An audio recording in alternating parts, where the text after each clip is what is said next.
the big Noel-Leeming Transams getting into action in this Gold Star round of their series. And it's Peter Brock getting out in the lead and start aborted. Yellow flags there. So Brocky got a screamer of a start in the 05 Farmers car, but all for nothing because Dino Crescentini's Camaro has stopped around the circuit here. Start number 2 ready to go now in this Noel-Leeming Gold Star Trans Am race. And Peter Brock on the pole position, not taking such a runner this time. Right behind him, Paul Radisich in the number 4 Shell Mustang. Dickie Johnson in the 3-Sport car pushing through. But Andy McElray, the young guy in the Auto News car. Whoa! Brocky gets a little bit loose there. Touches cards with his teammate. So does, looks like Paul Radisich gave Jimmy Richards a bit of a nudge there as well in that first turn. And Andy McElray has benefited from that because he's moved into the 4th spot. Dick Johnson's bumper cam here as he gets up alongside Jimmy Richards through the infielder for a Puna. Great shot from the 3-Sport.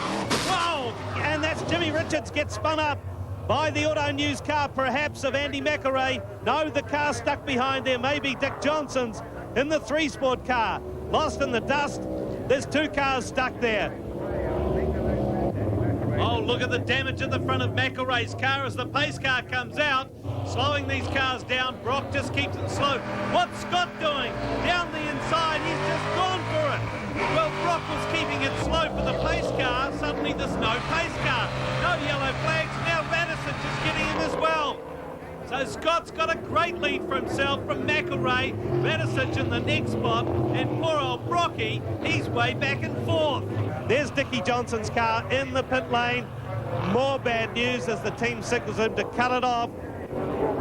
And now Paul Radisich knocking on the back door of Andy McElray's Chevy Camaro as Jimmy Richards surveys the damage on his Chevy Camaro. It has not been a happy homecoming for JR. What a sad thing to see.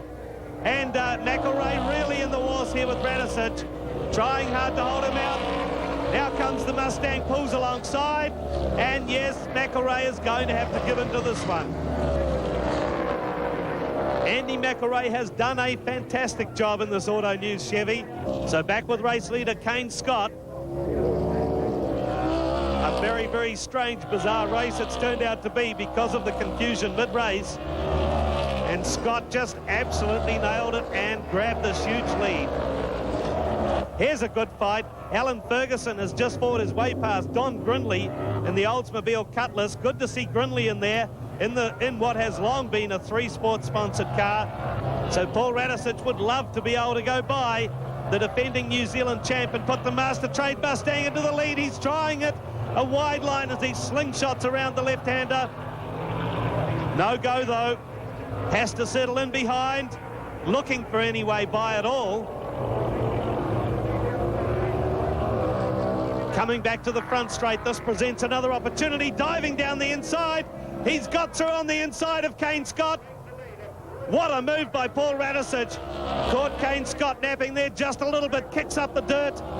Now just showing that he can manipulate any kind of tin top whatsoever as he puts this 700-odd horsepower of this Mustang down the front straight here at Ruapuna and retakes the lead.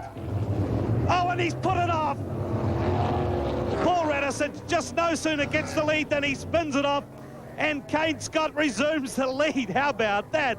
Here we are, and Dino Crescentini trying the inside line, and he makes it stick. Brocky just drifted wide. Didn't look like the 05 Chevy Camaro so good in that corner. So they're coming to the checkered flag now. This is the last lap. Up ahead, Kane Scott going to take it out. And it's going to be down to this corner. I think McElray's going to hold him out. Indeed he is, try as he might. There goes Kane Scott for the win. Here's the fight for second place. Andy McElray takes it out, but smokily, I must say, from Dino Crescentini. Brocky will be 4th.